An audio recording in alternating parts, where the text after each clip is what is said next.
Behavioral narration is what helps all of us in my classroom have a great day. It allows me to focus on the positive behaviors versus the negative behaviors. And as I move forward in my teaching career, it's the core of my behavior management plan.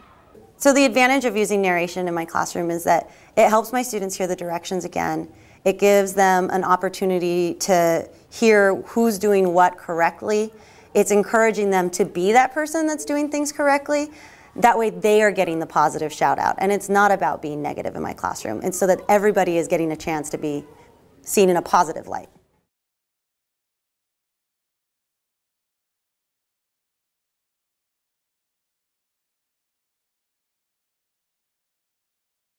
Now, let's look at what I found effective teachers do. They utilize a strategy I call behavioral narration. I want to be clear about something. In 30 years of working with teachers, I can unequivocally state behavioral narration is the single most effective management strategy I have ever seen. And I want to show you why. What you do when you utilize behavioral narration is basically this. You give your directions, you monitor the class, you look for students who are following your directions, and you simply narrate their behavior. Right now, when I say go, we're going to work in our partners. So that means you're going to turn your body to your partner. You're going to use 12-inch voices. And today we're only going to work on the first 3 problems of the assignment in class. So ready? Go. All right, Maya and Ben are getting started on those first 3 problems. Otis and Aaliyah are using 12-inch voices. Jamal and Malik are leaning in towards their partners. Good. Now, why is behavioral narration so powerful? Why is it such an important strategy for you as a classroom teacher to master? 1, it enables you to repeat your directions in a positive manner. All right, class, at this point, what I need you to do is to take out your books. We're going to work on GS 75 through GS 80. Okay, we're going to do this. We're going to work quietly. This is independent work, so we're working quietly. There's no talking when we get our books out. Does everybody understand? Yes. Yes, very good. When I say go, I need you to get your books out, and you're going to open up to what problem? Yes. GS 75. Very good. Go. Mirabelle got her book out immediately without any distractions, without talking. Beatriz is opening up her book very quickly, very good. Maria got her pencil, her paper, and started working. It totally changes the tone of the classroom from focusing on negative to focusing on positive.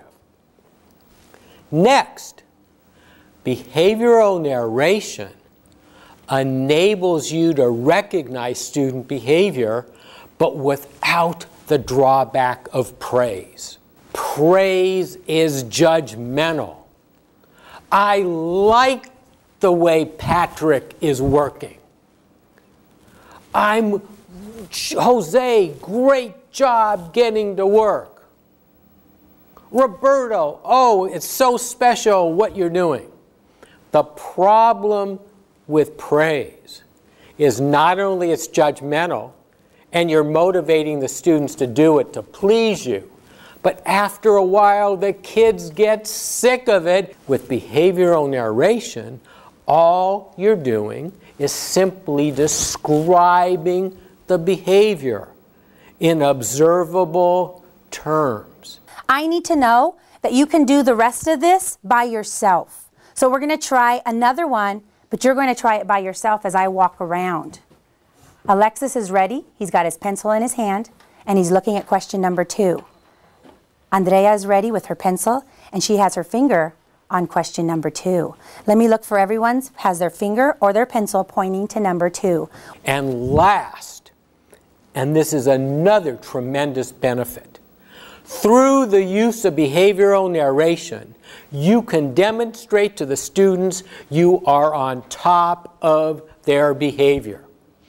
What we know from the research is we as teachers have to demonstrate to students we are with it. By with it, I mean we're on top of their behavior. We have the proverbial eyes in the back of our head. Kids need to know we're constantly monitoring their behavior. Well, what we tend to do is demonstrate our with-itness in, again, a negative manner. With behavioral narration, what we do is we demonstrate we're with it. We're on top of their behavior by monitoring their behavior and recognizing, again, the students who are doing what we want. So what number are you guys going to use? Two of what? Two of each. Two of Blue each. and two pink. Okay, explain how it works, how the game would work, and how you know it's going to be the same possibility for both. Okay, group 1 is on task. Group 3 is working quietly. Group 4 is seated and on task. Brian is reading quietly. Leo is reading independently. And he's not talking to his neighbor. So, it enables us to demonstrate we're with it, on top of students' behavior in a positive manner.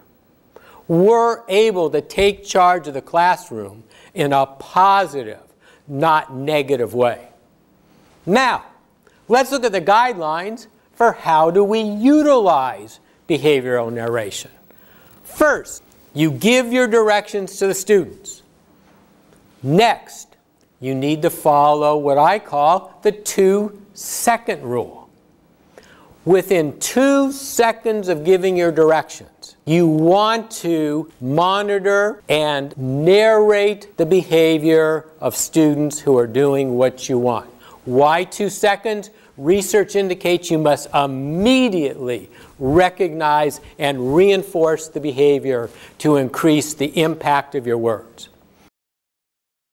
Next, you want to focus on 2 or 3 students who are following your directions and narrate their behavior.